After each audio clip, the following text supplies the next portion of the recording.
అది రావడానికి ఇబ్బంది పడుతుంది. తీసేయి కొంచెం.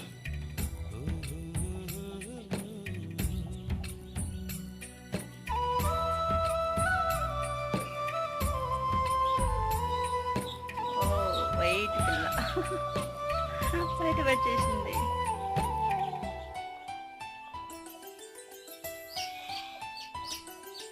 గుమ్మడి గుమ్మడి ఆడిందంటే అమ్మాడి, డాడీ ఊపిరిలో మురిసే కూచిపూడి. చిందాడి చిందాడి తుళ్ళిందంటే చిన్నారి, మమ్మీ చూపుల్లో చూడు ఎంత వేడి. వద్దంటే వినదే పగలంతా ఆడి పాడి, ముద్దైన తినదే పరిగెత్తే పైడి లేడి. చిలకల్లే చెవిలో ఎన్నో